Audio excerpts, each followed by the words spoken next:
BC సప్లా నిధులను రద్దు చేసింది. ఎస్సీ వర్గాలకైతే ఎస్సీ సప్లా నిధులను రద్దు చేసింది. ఈ రోజు మరలా మన చంద్రబాబు నేతృత్వంలో ఎన్డీఏ కూటమి ప్రభుత్వం బీసీ వర్గాలకి ఎస్సీ వర్గాలకి మరలా సప్లా నిధులను అందించడం ద్వారా ఈ రోజు వారికి వారి కుటుంబ సభ్యులకి మేలు చేయడం జరుగుతుందనేటువంటి విషయాన్ని ఈ సందర్భంగా తెలియజేస్తా ఉన్నాను. నేను ఈ రోజు బీసీ వర్గాలు ఎవరైతే కుల వృత్తులు చేసుకునే వారు ఉన్నారో ఈ కుల వృత్తులు చేసుకునే వారికి గతంలో చంద్రన్న ముఖ్యమంత్రిగా ఉన్నప్పుడు ఆదరణ పథకం ద్వారా కుల వృత్తులు చేసుకునే వారికి వారి యొక్క కొరముట్లను అందించేవారు.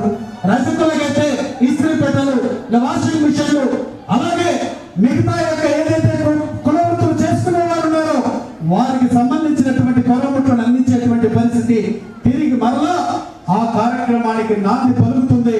ఆదరణ 2 పథకం కింద మరలా ఇవన్నీ కూడా అందించబోతుందని మీకు తెలియజేస్తా ఉన్నాను నేను. ఇదే కాకుండా ఈ రోజు ఎస్సీ వర్గాలకైతే సబ్సిడీ లోన్లు ఇస్తా ఉన్నారు, బీసీ వర్గాలకు సబ్సిడీ లోన్లు ఇస్తున్నారు. గడిచిన ప్రభుత్వం నేను బటన్ నొక్కాను మీకు డబ్బులు పడ్డాయన్నారు. ఇప్పుడు కూడా డబ్బులు పడుతూనే ఉన్నాయి కదా. నువ్వు ఇచ్చింది 3,000 పెన్షన్ అయితే మేము 4,000 ఇచ్చాం. నువ్వు ఇచ్చింది ఒక పిల్లవాడికి 13,000 అయితే ఎంతమంది పిల్లలు అంతమందికి ఇచ్చాం మేము. నువ్వు ఇచ్చింది రైతు భరోసా 13,500 అయితే ఈ రోజు మేము 20,000 ఇస్తున్నాం.